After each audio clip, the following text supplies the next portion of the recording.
एक तुम्ही आधार सद्गुरु, एक तुम्ही आधार, एक तुम्ही आधार सद्गुरु, एक तुम्ही आधार।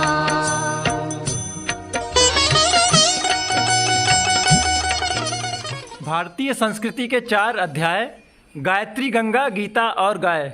नमस्कार साथियों, मैं अनुराग मौर्य और आज हम सभी इस वीडियो के माध्यम से बात करने जा रहे हैं, देखने जा रहे हैं गायत्री परिवार द्वारा चलाए जा रहे विभिन्न अभियानों में से एक स्वावलंबन अभियान और गौ संरक्षण अभियान। तो आज का जो वीडियो है ये आधारित है इन दोनों अभियानों पर। हम मौजूद हैं उत्तर प्रदेश के सीतापुर जनपद में गायत्री चेतना केंद्र संत नगर शास्तापुर में। यहाँ पर संत कमल जी के माध्यम से इनकी अगुवाई में इस स्वावलंबन को लेकर के एक बड़ा अभियान चला है और यहाँ पर एक गौशाला स्थापित की गई है जिसमें गोवंश संरक्षण के साथ ही स्वावलंबन को भी बल दिया जा रहा है।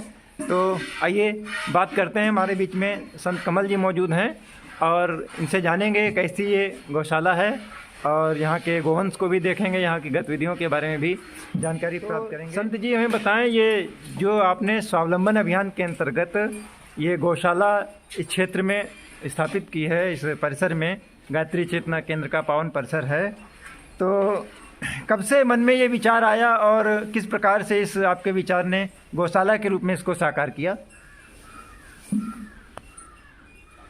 गौशाला और गौसेवा, ये गौसेवा का तो क्रम बहुत दिनों से हमारे साथ चल रहा है, काफ़ी समय हो गया है। लेकिन पहले का जो था वो एग्रीकल्चर के साथ एग्रीकल्चर करने के साथ साथ फल सब्जी उत्पादन करने के साथ साथ छोटा उद्योग चलाने के साथ साथ गाय का पालन करते थे। लेकिन धीरे धीरे जब गाय के बारे में, पहले तो सिर्फ दूध उत्पादन था कि गाय को चारा खिलाया दूध मिल गया, इतना काम था। लेकिन जब उसको गाय को चारा खिला के दूध मिला, परिवार का भरण पोषण अच्छा हुआ, स्वास्थ्य अच्छा हुआ, तब हमारे ये समझ आ गई गौसेवा कोई एक अच्छा काम है। फिर उसका विकास करने के लिए हमने ठान लिया, जिसमें गौसेवा भी है, नस्ल सुधार का कार्यक्रम भी शामिल है। ज़िले में हम डॉक्टर तो नहीं हैं, लेकिन गोवंश के अंदर जो नस्ल सुधार का काम करेंगे, जैसे हमारे पास गिरी नस्ल का नंदी है, साहीवाल नस्ल का नंदी है, इस तरीके से हम जो है गौसेवा के काम को आगे बढ़ा रहे हैं। हमारे आइए चलते हैं गौशाला में, चलते चलते यहाँ पर बातचीत करते रहते हैं।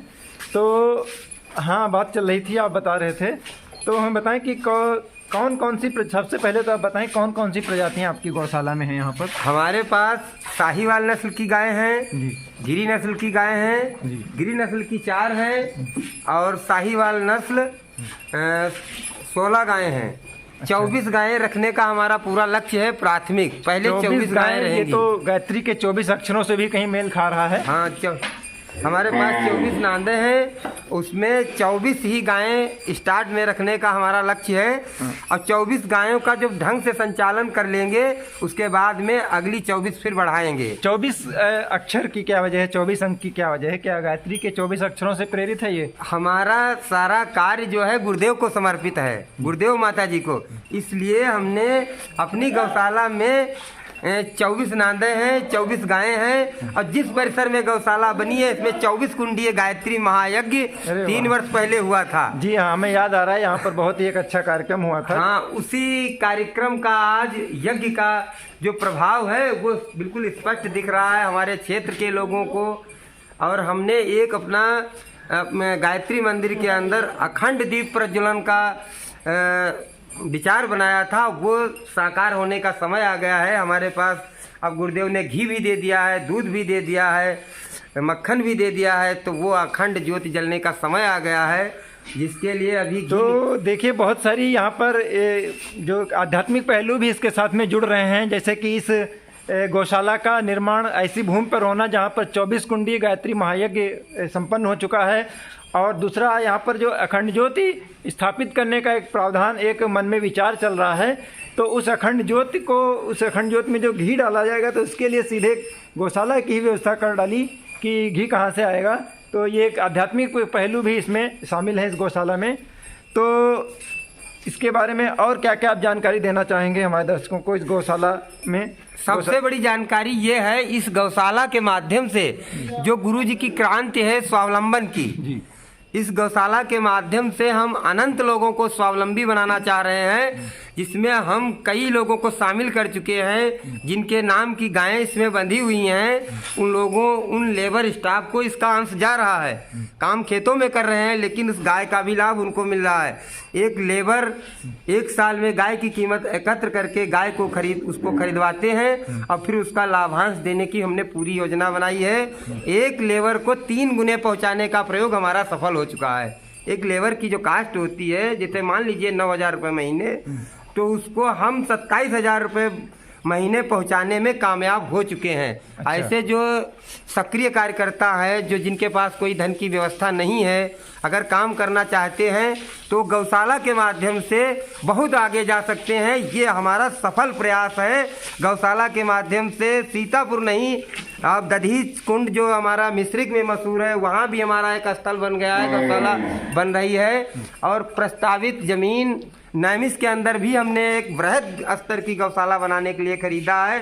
वो भी हम अपने लेबरों के नाम, जो गौशाला में हमारी काम कर रहे हैं, गायत्री चेतना केंद्र में वर्षों से काम कर रहे हैं, उनके नाम से हमने ज़मीन खरीदवाई है, अपनी भी खरीदी है, उनके नाम भी ज़मीन खरीदी गई है। वो सब लोग समर्पित हैं। वहाँ भी एक बड़े स्तर की गौशाला और एक साधना स्थल आज गंगा गोमती के किनारे नैमिष में बनने जा रहा है। जो गाय हैं इनके बारे में आप परिचय जरा बताएं हम लोगों को। ये गाय जो सफेद वाली है जी, ये थारपारकर नस्ल की गाय है। अच्छा जी। ये जैसे महर्षि के पास नंदी थी जी, उस टाइप की बिल्कुल गाय है। थारपारकर? हाँ, थारपारकर नस्ल की गाय है। ये किस क्षेत्र में ज्यादातर पाई जाती हैं? ये तो अपने जिला लखीमपुर खीरी में ही बॉर्डर पे मिलती है। अच्छा। और बाकी उत्तर प्रदेश की नस्ल है, बाहर की नहीं है। अच्छा जी। और गायों के बारे में बताएं। ये आगे वाली गाय साहीवाल है, ये भी देसी गाय है जी, साहीवाल नस्ल है जी। ये तो लगभग पूरे प्रदेश में पाई जाती है अपने यहाँ। अब इसका प्रचार प्रसार हो रहा है। ये जो थारपारकर प्रजाति है, ये भी देसी में आती है? हाँ, ये देसी प्रजातियाँ सब हैं। अच्छा जी। कोई भी इसमें ऐसी प्रजाति की गाय नहीं है जी जो बाहर की हो। बाहर वाली गायों को जैसे जर्सी है जी या और भी है, उनको हमने उनका पालन हमने स्वीकारा नहीं है। हमारे पास एक गाय थी 10 लीटर वाली, उसको हमने ऐसे निःशुल्क दे दिया है। अच्छा, जर्सी गायों को इस गौशाला में शामिल ना करने की क्या वजह है?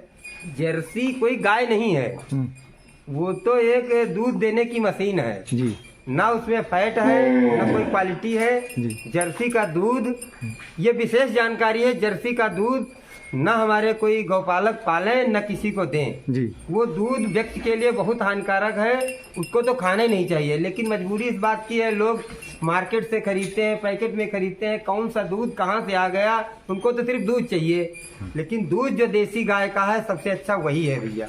तो ये आप हमारी गिर गाय है। तो आप ये जो जर्सी गायों को ना खरीदने और ना पालने की अपील करते हैं, सलाह देते हैं? हाँ, जर्सी गाय बिल्कुल ना पालें जी। अच्छा, इस गाय के बारे में आप बता रहे थे? ये गिरी नस्ल की गाय है जी। ये गिर गाय है जी।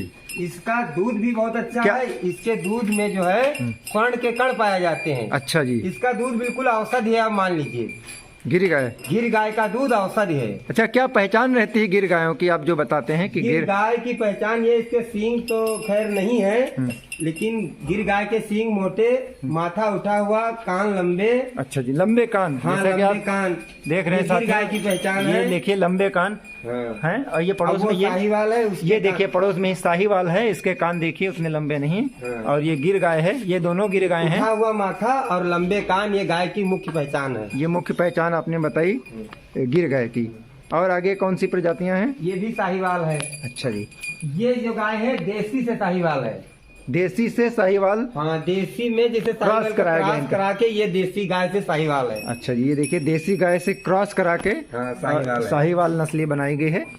तो ये भी वही है गाय जो है देसी से क्रॉस करा के साहीवाल। चलिए राइट। ये गिर गाय है जी। और बहुत सीधी गाय है। अच्छा जी। चाहे जैसे इसका आप दूध निकाल लीजिए। अच्छा। और बिल्कुल एकदम दूध, इसका दूध नहीं अमृत है। ये जो कानों में लगा हुआ है टैग, ये किस प्रकार का है? ये टैग जहाँ से हमने खरीदा उस पालक का लगा हुआ है। टैग फिलहाल अब हम हटवाएंगे। अच्छा जी। और रियल टैग लगवाएंगे। जिनकी गाय है उनके अब टैग लगेंगे। अच्छा जी। ये टैग पहले से लगा हुआ है। ये भी साहिवाल है। अच्छा। साहिवाल गाय के दूध की क्षमता कम होती है, जी। दूध ज्यादा नहीं होता, लेकिन दूध की क्वालिटी बहुत अच्छी है। अच्छा, ये छोटा सा बछड़ा जरा बैठे इसके साथ में। ये देसी गाय का बछड़ा है। जी,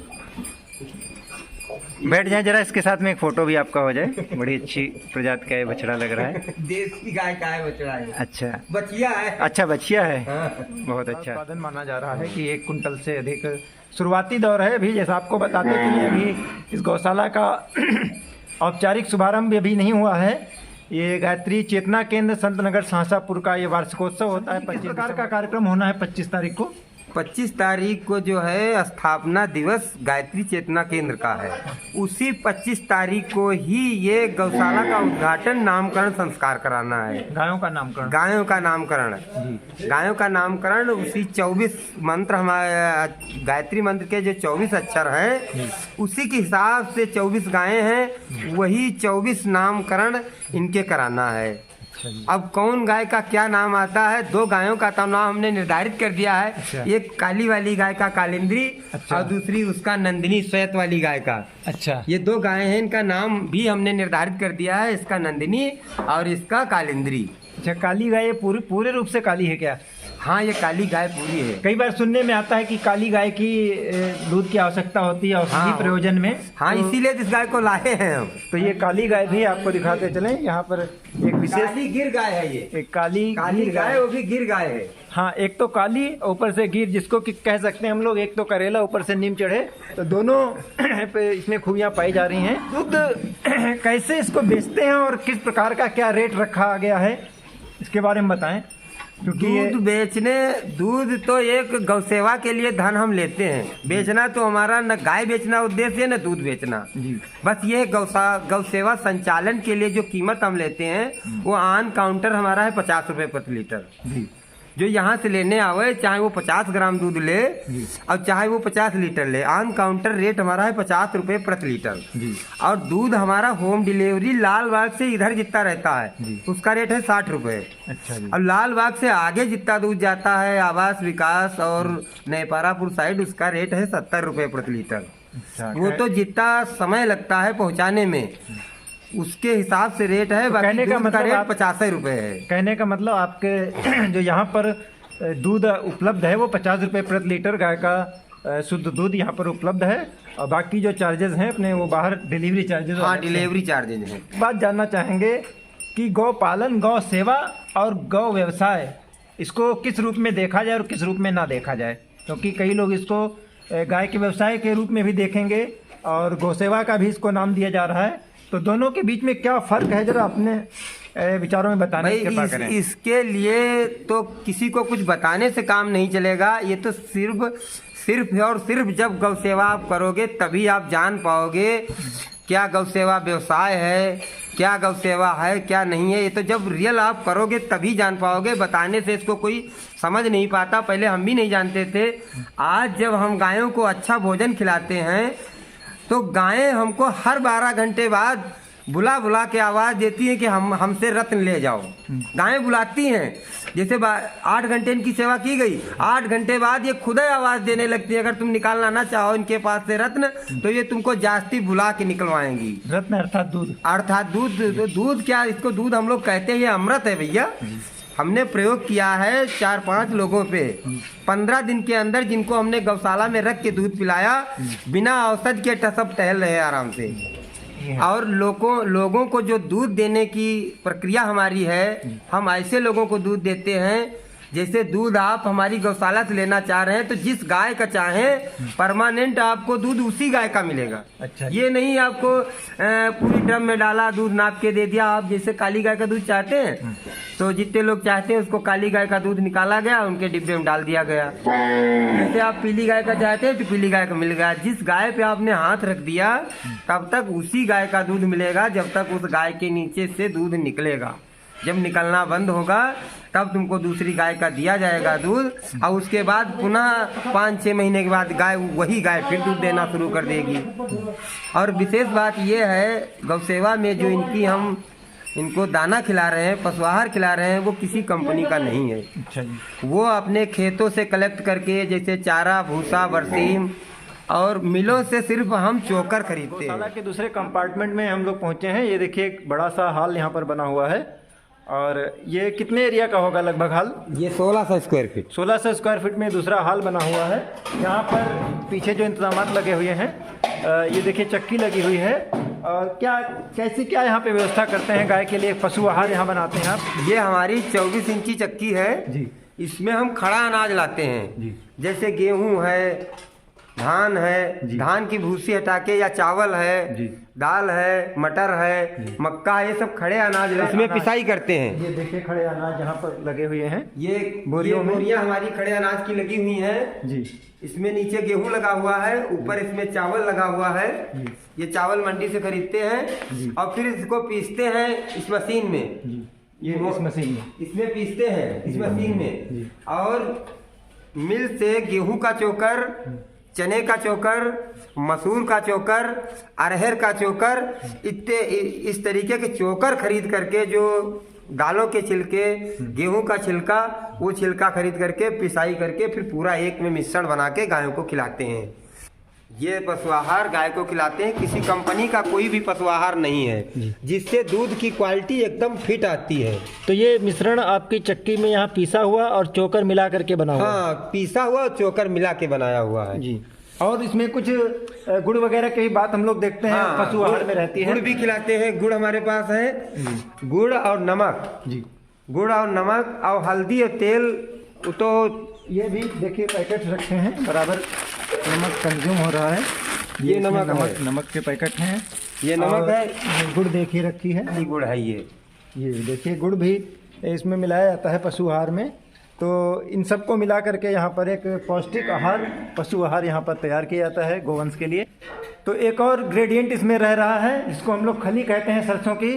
तो यहाँ पे देखिए ये एक्सपेलर मशीन लगी हुई है। यहाँ क्या बताइए इसके बारे में, कैसे क्या करते हैं? इसमें सरसों की पिराई करते हैं जी। पिराई करके जो खली निकलती है वो खिलाते हैं, और वो भी पिराई इतनी मात्रा में करते हैं जैसे जो हमारे दूध खरीदने वाले लोग हैं या साथ के लोग हैं, वो उनके लिए मंडी से सरसों खरीदते हैं जी। और फिर सरसों से तेल निकाल के उनको देते हैं और सरसों का पैसा लेते हैं, और खली हम गायों को खिलाते हैं। जो खली का पैसा हमसे मांगता है उसकी सरसों की पिराई नहीं करते हैं। अच्छा, यानी कि आपसे जो जुड़े हुए लोग हैं वो शुद्ध दूध के साथ में यहाँ पर शुद्ध तेल भी उनको, शुद्ध सरसों का तेल भी वो पा सकते हैं। तो इस प्रकार से ये काफ़ी वृहद और ये एक विस्तारित स्वावलंबन की योजना पर यहाँ पर गायत्री चेतना केंद्र किस प्रकार से ये कंटेनर रखे हुए हैं, क्या होना है इसमें?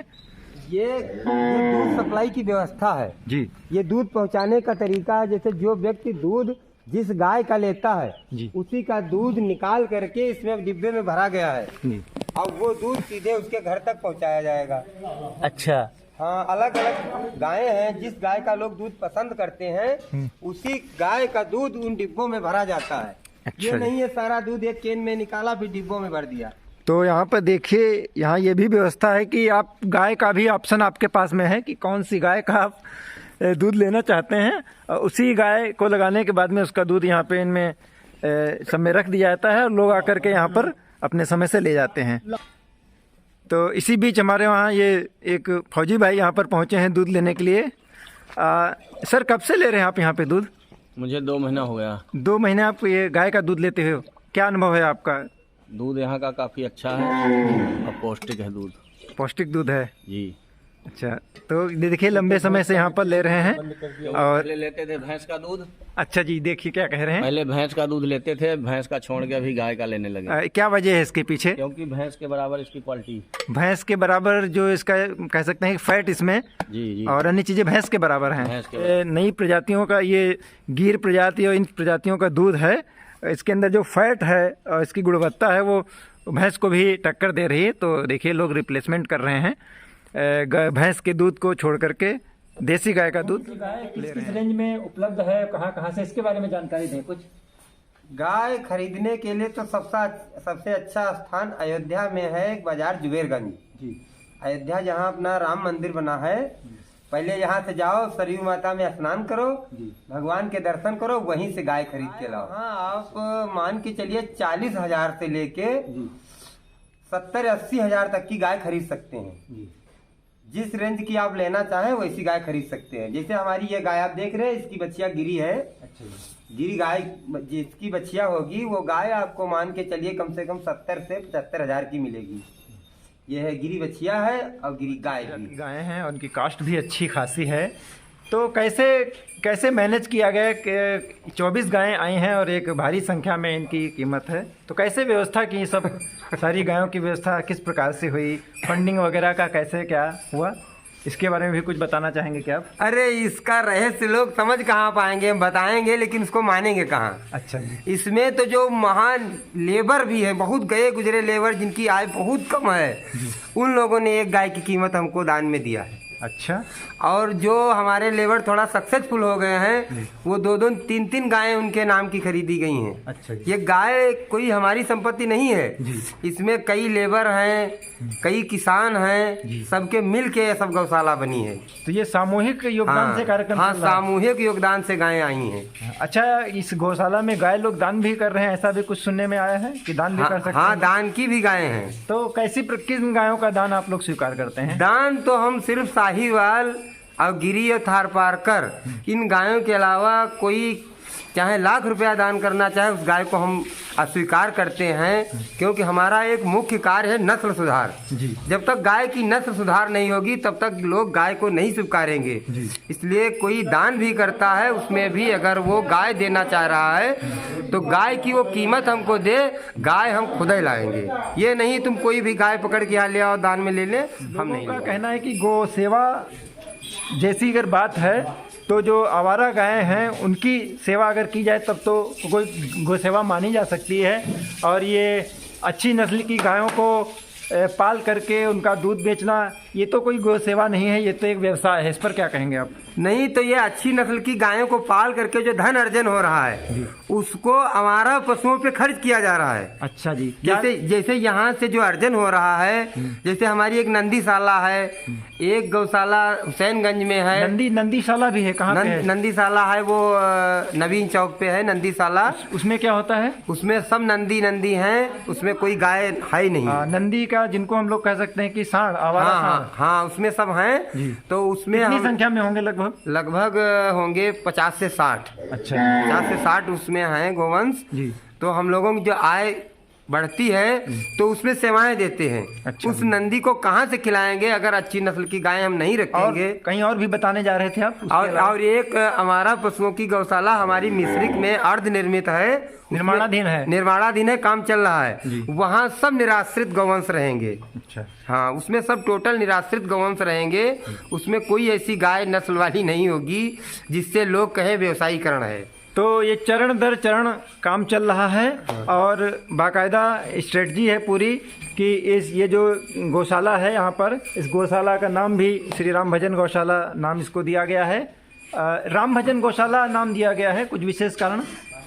राम भजन गौशाला नाम देने का मुख्य कारण ये है, जिस धरती पर हम लोग अपना आ करके स्थान बनाया, सिस्टम को संचालित किया, रियल जमीन ये राम भजन की ही थी और है। इसलिए हम उस नाम को जीवित रखने के लिए ना कि हमने कोई समाधि बनवाई, एक जीवंत गौशाला की स्थापना की है जो उनके नाम से लाइफ टाइम चलती रहे, लोगों को लाभ पहुंचाती रहे, लोगों को स्वावलंबी बनाती रहे। इसलिए इस गौशाला का नाम हमने श्री राम भजन गौशाला रखा। और श्री राम हमारे मेन गुरुदेव का भी नाम है। तो राम भजन किसी व्यक्ति का नाम ही नहीं है, ये तो राम भजन श्री हमारे महाकाल गुरुदेव का नाम है। उन्हीं का नाम भजन करने वाली ये श्री राम भजन गौशाला है, कोई व्यक्ति के नाम की गौशाला नहीं है। तो देखिए, संत जी ने बहुत ही अच्छे से एक्सप्लेन किया है कि राम भजन गौशाला क्यों नाम रखा गया है। और जैसा कि इन्होंने बताया कि ये जीता जागता एक स्मारक बना दिया इन्होंने श्री राम भजन जी की स्मृति में, जिनकी ये ज़मीन पैतृक ज़मीन जिनकी रही है, जहाँ पर ये गौशाला बनी है। तो एक जीवंत स्मारक के रूप में एक गौशाला को निर्मित किया है।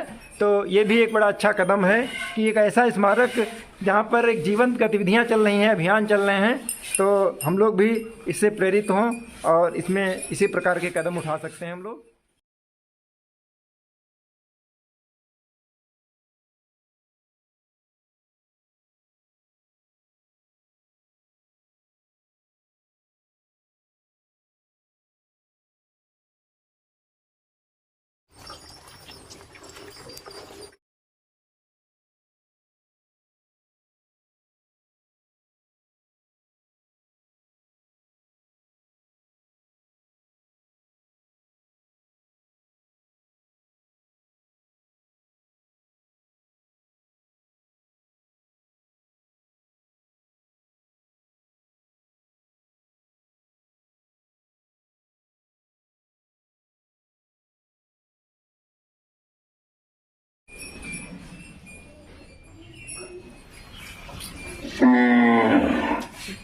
थारपारकर गाय है और देखिए कितने मोटे मोटे इसके थन हैं।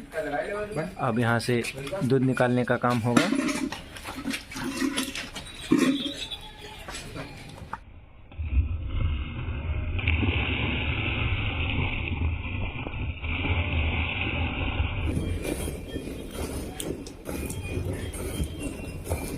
मुसाफिर जी से, जो कि इस पूरी गौशाला का प्रबंधन इनके जिम्मेदारी में रहता है।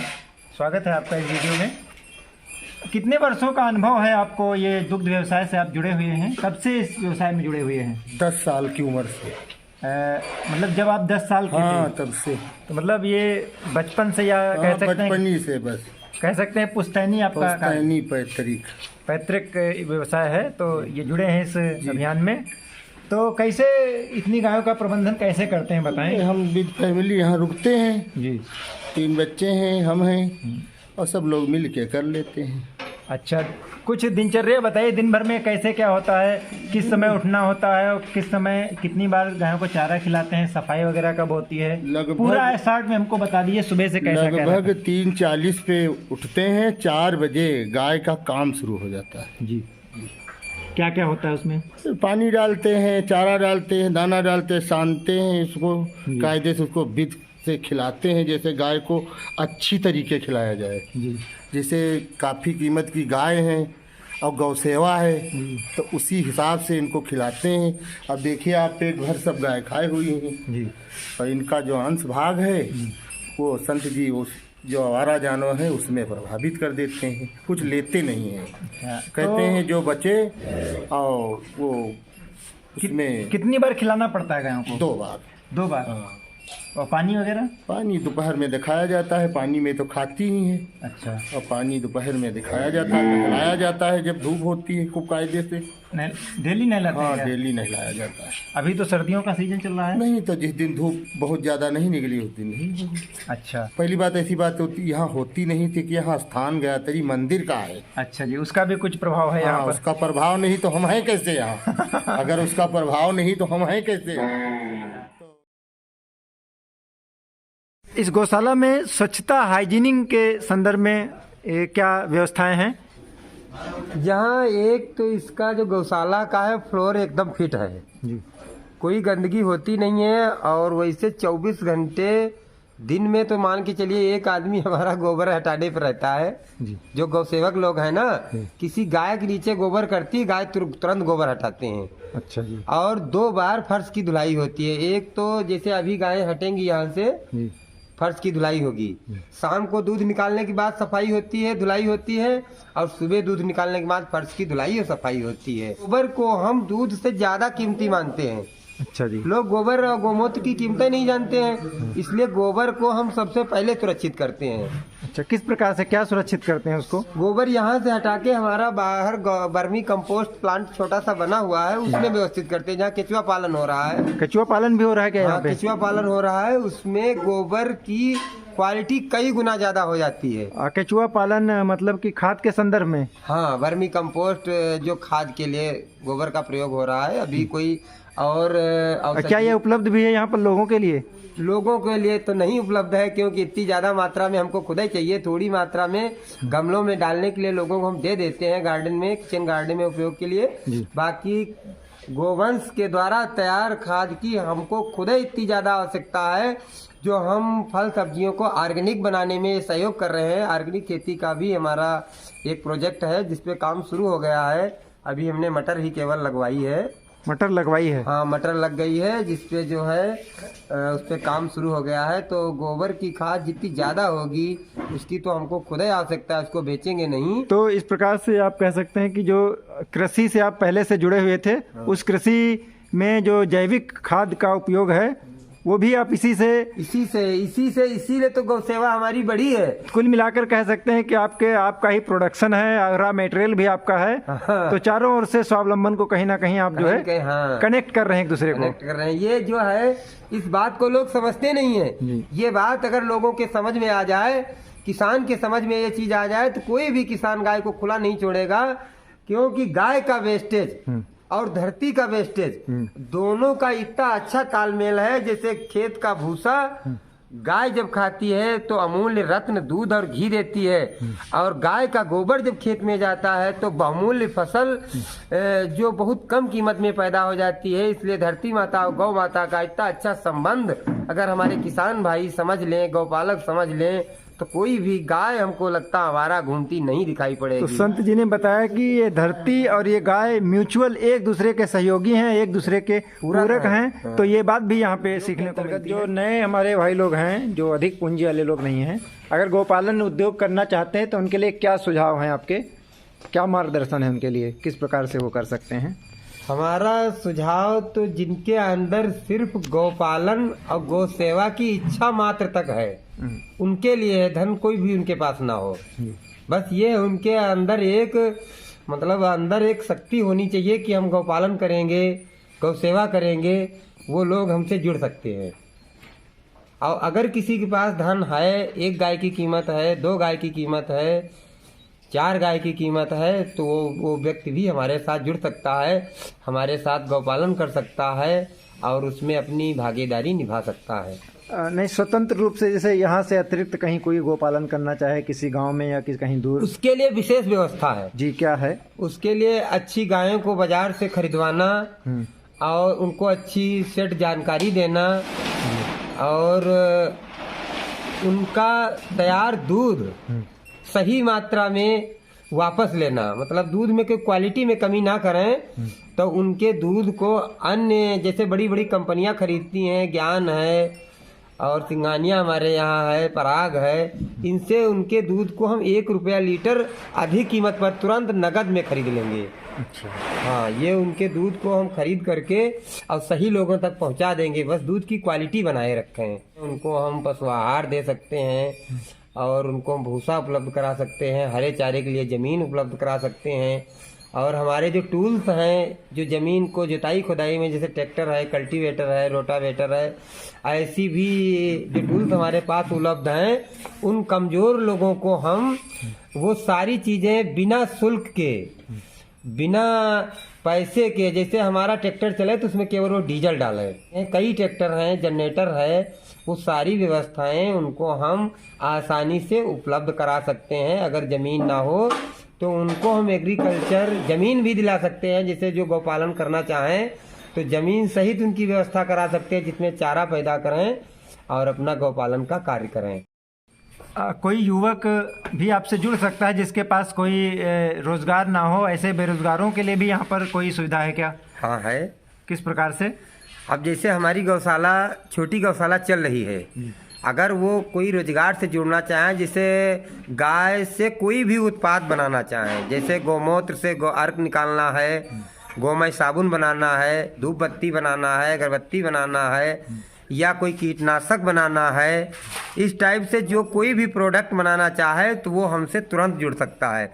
उसके लिए उसके पास अगर जैसे गो अर्क निकालना है तो अर्क निकालने वाली मशीन भर का भी पैसा हो तो उसको हम स्थान निःशुल्क देंगे और गौमूत्र देंगे, वो निकालना शुरू करे। और गोनाइल अगर बनावे तो उसकी सप्लाई की भी पूरी हमारी जिम्मेदारी रहेगी, जिसको होलसेल में हम 35 रुपये लीटर और फुटकर में 40 से 45 रुपये लीटर गोनाइल जो बनता है गौशाला में हमारी वो बिक रहा है। गोनाइल किस काम में आता है? गोनाइल जैसे लोग फिनाइल का प्रयोग करते हैं फर्श की धुलाई इत्यादि में, सैनिटाइजेशन के रूप में। हाँ, उसका जो है अच्छा सा रिजल्ट आ रहा है। दूसरी वाली गौशाला में हमारे गोनाइल बन रहा है, जो हमारे साथ वाली गौशाला है। गोनाइल बनाने वाला कारीगर भी है, बस इच्छुक होने चाहिए गौ सेवा के। तो गौ सेवा की इच्छा रखते हो और काम करने में समर्थ हो, ऐसे बेरोजगार युवा भी आपसे संपर्क हाँ, कर सकते तुरंत हैं। जुड़ सकते हैं। उनके लिए विशेष व्यवस्था करने के लिए हमने सोचा है।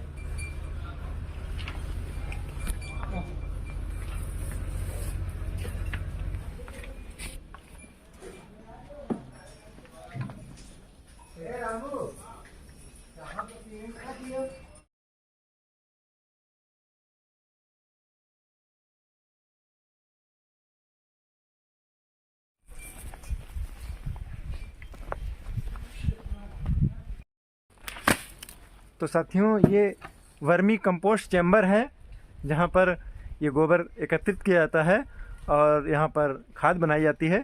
इसके बारे में जानते हैं। गाय संरक्षण की खास बात यह है कि इसके गोवन से जुड़ी हुई हर चीज़ उपयोगी है। यहाँ पर गाय के गोबर से वर्मी कंपोस्ट तैयार किया जा रहा है। किस प्रकार से ये बनता है खाद और क्या उपयोगिता है इसकी वर्मी कंपोस्ट की, संत जी बताएंगे जरा। उपयोगिता तो इसकी बहुत है जी। ऐसा है जैसे खेत में तुम्हारे पैरा और भूसा तैयार होता है, पैरा भूसा को गाय को खिला दिया जाए तो उसमें कई गुना ज्यादा क्वालिटी आ जाती है। जब पैरा भूसा खिला दिया जाता है तो उससे गोबर हो जाता है, गोबर में ही क्वालिटी बन जाती है। लेकिन गोबर को जब केचुआ खाता है और फिर उसको जो वीट करता है, फिर उसमें 100 गुनी ज्यादा क्वालिटी आ जाती है। ये कितने दिनों में तैयार हो जाती है वर्मी कंपोस्ट? वर्मी कंपोस्ट 45 से 60 दिन में तैयार हो जाती है। केचुए इसमें डाले जाते हैं? हाँ, केचुआ अभी शुरू किया है, इसमें डाले गए हैं। कहाँ से मिलता है केचुआ? केचुआ ये तो शांतिकुंज हरिद्वार से थोड़े आए हैं। अच्छा। लाए गए हैं, इनका विकास शुरू हो गया है। अब यहाँ ज्यादा मात्रा में हो जाएंगे तब कायदे से खाद बनना शुरू होगा। अभी तो थोड़ी मात्रा में आए हैं, लगभग वही आधा 1 किलो पूरा खाद सही था, उससे बढ़ाया जा रहा है इसको। अच्छा। हाँ। तो यहाँ पर एक जैविक खाद इसको बोलते हैं, क्या बोलते हैं? हाँ, ये जैविक खाद। हाँ, तो ये भी एक खाद का रूप है जिसको हानिकारक केमिकल से बचने के लिए किसान उपयोग कर सकते हैं। हाँ, किसान उपयोग कर सकता है किचन गार्डन में और क्या अपने फूल के पौधों में, गमलों में, हर जगह। बड़ा ढेर यहाँ पर लगा हुआ है धान के पुआल का। ये खाने के रूप में प्रयोग किया जाता होगा शायद। ये दोनों रूप में प्रयोग होता है। इसको गायों के नीचे गद्दे के रूप में, जिससे गायों को ठंड ना लगे, और रोज थोड़ा डाल दिया जाता है। तो इसको भोजन के रूप में भी गायें लेती हैं, जिससे अच्छा भोजन करने के बाद में लोग थोड़ा सा गुड़ मिठाई ढूंढने लगते हैं। अच्छा। ऐसे उनके लिए ये है, जुगाली करने के लिए थोड़ा सा पैरा खा के भोजन को पचाती हैं गायें। तो गायों के नीचे गद्दे का भी प्रयोग होता है और इसको थोड़ा बहुत खाती भी हैं, इसलिए तो ठंड भी बचाए। हाँ। और भूख मिटाने के भी काम आए। की क्या व्यवस्था है यहाँ पर? भूसे का भी है, ये वो है सूखा चारा, करबी वाला जिसको कहते हैं। ये सूखा चारा? ये सूखा चारा है। ये भाइयों देखते हैं करबी का सूखा चारा वो लगा है, ये भी यूज होता है क्या? हाँ, इसकी भी कटाई होगी, हरे बरसीन के साथ खिलाया जाएगा। अच्छा, तो सूखे चारे के रूप में तो हम देख रहे हैं कि जितनी भी व्यवस्थाएं हो सकती हैं खाने पीने की, वो लगभग सारी चीज़ें यहाँ पर मौजूद हैं।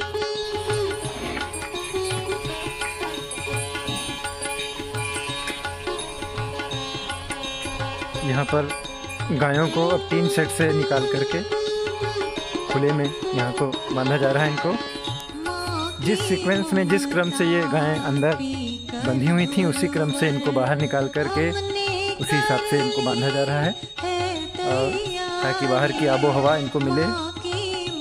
तो अभी ये दोपहर तक ये गायें यहाँ खुले में धूप में रहने वाली हैं। आज कुछ कोहरा है तो थोड़ी देर में धूप निकल रही है, और बताते हैं दोपहर 3 बजे से फिर इनका यही क्रम शुरू हो जाएगा। अंदर 3 शेड के अंदर 3 बजे से इनको ले जाना शुरू कर देंगे, और फिर इनके चारे की, खाने की व्यवस्था और आगे का पूरा क्रम उसी प्रकार से चलता रहेगा। माँ की ममता पीकर गुरुवर।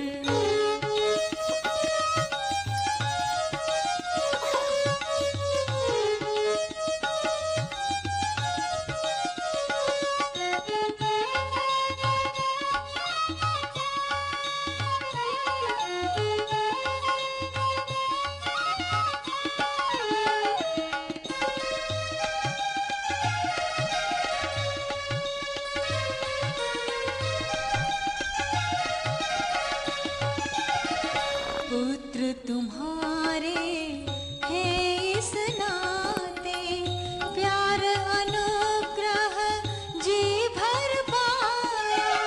पुत्र तुम्हारे हैं इस नाते, प्यार अनुग्रह जी भर पाया। गाय का उठा हुआ भाग है जिसको रीढ़ कहते हैं।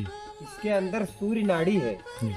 ये जो सूर्य का प्रकाश पड़ता है तो सूर्य भगवान से तमाम शक्तियाँ गाय अर्जित करती है, और लगातार आधे घंटे तक अगर इसकी रीढ़ पर कोई व्यक्ति हाथ फेरता है तो उसके शरीर के अंदर तमाम इम्यूनिटी बढ़ जाती है, तमाम रोग खत्म हो जाते हैं सिर्फ इसके ऊपर हाथ सहलाने से।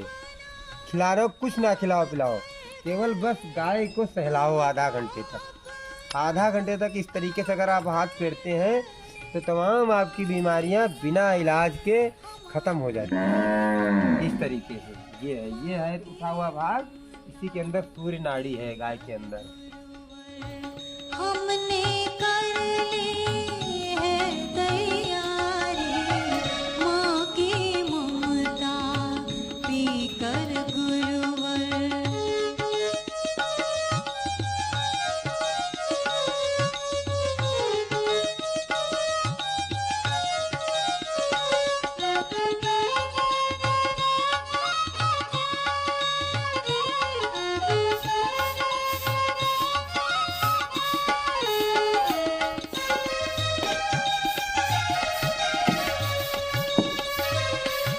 आपकी इस गौशाला में बैल भी हैं, ये नंदी भी हैं, इनकी क्या उपयोगिता है? इनको किस लिए पाल रखा है?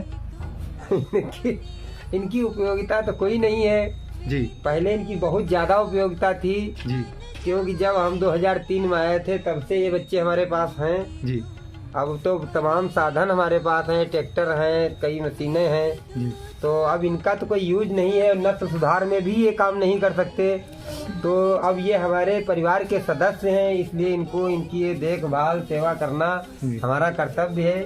इनको हमारा तो हम नहीं छोड़ सकते, इनका अंतिम संस्कार हमारे ही द्वारा होगा, जहाँ तक या हमारे वंशज के द्वारा ये हमारे यहाँ गोवंश रहेंगे, जाएंगे कहीं नहीं।